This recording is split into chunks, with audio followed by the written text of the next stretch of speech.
குழம்பு பண்ணுறதுக்கு பாத்திரத்தில் தேவையான அளவுக்கு நல்லெண்ணெய் விட்டுக்கலாம். எண்ணெய் சூடானமே இதில் 1/4 டீஸ்பூனுக்கும் குறைவாக வெந்தயம் சேர்த்துக்கலாம். வெந்தயம் எண்ணெயில் பொரிஞ்சதுமே ஒரு கொத்து கருவேப்பிலை. வெங்காயமும் பாருங்கள் எண்ணெயில் நல்லா பொரிஞ்சிருச்சு. இப்போ இது கூட 1 கப் அளவுக்கு சின்ன வெங்காயம்.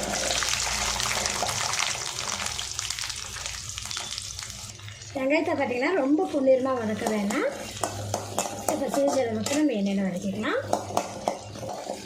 வெங்காயம் ஓரளவுக்கு நல்லா வதங்கி வந்துடுச்சு. இப்போ இது கூட பார்த்திங்கன்னா 1/2 கப் அளவுக்கு பூண்டு, முழு பூண்டு தான். இந்த கருவாட்டு குழம்பு பார்த்திங்கன்னா நல்லெண்ணெயும் சின்ன வெங்காயம் சேர்த்திங்கன்னா ரொம்ப சூப்பராக இருக்கும். பூண்டு பாருங்கள் இந்த அளவுக்கு நான் நல்லா வதக்கிட்டேன். இப்போ லோ ஃப்ளேமில் வச்சுட்டு இது கூட பார்த்திங்கன்னா நம்ம மசாலா பொடியில் சேர்த்துக்கலாம். வீட்டிலே அரைச்ச குழம்பு மசாலா பொடி பார்த்திங்கன்னா 2 டீஸ்பூன் அளவுக்கு சேர்த்துக்கிறோம்.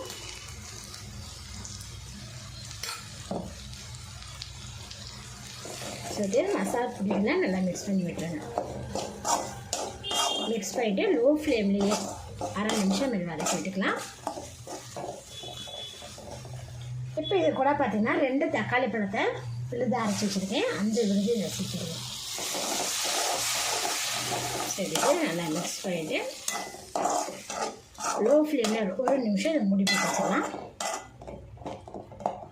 1 நிமிஷம் நான் பார்த்திங்கன்னா மூடி போட்டு வச்சுட்டேன். பாருங்கள் தக்காளி விழுது பார்த்திங்கன்னா ஓரளவுக்கு நல்லா வதங்கியிருக்கு. இப்போ இது கூட பார்த்திங்கன்னா நெல்லிக்காய் சைஸ் அளவுக்கு பார்த்திங்கன்னா புளிக்கரைசல் எடுத்துருக்கேன். ஏற்கனவே 2 தக்காளி வேறு ஆட் பண்ணியிருக்கோம். அதனால் இந்த அளவுக்கு புளி சேர்த்துனா போதுமானது. இப்போ புளிக்கரைசலையும் சேர்த்துட்டு நல்லா மிக்ஸ் பண்ணி விட்டுருங்க. இப்போ இது நல்லா வதங்கட்டும்.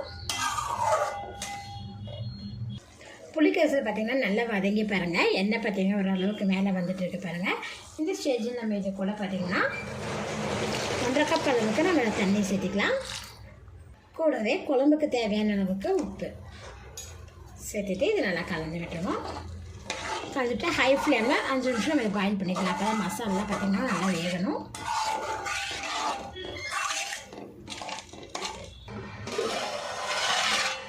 ஹை ஃப்ளேமில் 5 நிமிஷம் நம்ம மூடி போட்டுக்கிட்டோம். குழம்பு பாருங்கள் நல்லா கொதிச்சிட்ருக்கு.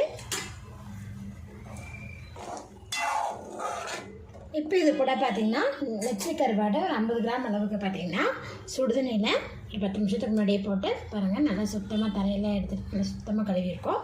இப்போ இதை சேர்த்துக்கலாம். நெத்திலி கருவாட்டில் பார்த்திங்கன்னா உப்பு குறைவாக தான் இருக்கும். மற்ற கருவாடில் காட்டிலும் நெத்திலி கருவாட்டில் உப்பு குறைவாக தான் இருக்கும். 5 நிமிஷம் நம்ம இதை மீடியம் ஃப்ளேமில் இந்த மாதிரி ஓப்பன்லேயே நம்ம பாயில் பண்ணிக்கலாம். நிமிஷம் பார்த்திங்கன்னா உப்புலேயே நல்லா பாயில் பண்ணிட்டேன். பாருங்கள் சின்ன வெங்காயம், கருவாடு, பூண்டு இது எல்லாமே பார்த்திங்கன்னா நல்லா மசாலா போட்டு சூப்பராகவே நல்லா ஆயிடுச்சு. சூப்பரான டேஸ்ட்டில் பார்த்திங்கன்னா கருவாட்டு குழம்பு நமக்கு ரெடி ஆயிடுச்சு பாருங்கள். இப்போ நம்ம ஸ்டவ் ஆஃப் பண்ணிடலாம். இந்த கருவாட்டு குழம்பு பார்த்திங்கன்னா சூடான சாதத்தோட பெருசு சாப்பிட்டு ரொம்ப சூப்பராக இருக்கும் ஃப்ரெண்ட்ஸ். இந்த குழம்பு மீதம் ஆயிடுச்சுன்னா அடுத்த நாள் கூட நம்ம வச்சு சாப்பிட்லாம். அந்தளவுக்கு டேஸ்ட்டாகவும் இருக்கும். இன்றைக்கி இந்த குழம்பு பார்த்திங்கன்னா நான் என் வீட்டுக்காரர் என் பசங்க 4 பேத்துக்காக மட்டும் நான் அதை செஞ்சுருக்கேன். உங்கள் வீட்டில் மெம்பர்ஸ் அதிகமாக இருந்துச்சுன்னா குவான்டிட்டி அதிகமாக போட்டு இதே போல் செஞ்சு பாருங்கள். செஞ்சு பார்த்து எப்படி இருக்குன்னு கீழே கமெண்ட்டில் சொல்லுங்கள். இந்த வீடியோ பிடிச்சினா லைக் பண்ணுங்கள். மறக்காம நம்ம சேனல் சப்ஸ்கிரைப் பண்ணிக்கோங்க. நன்றி.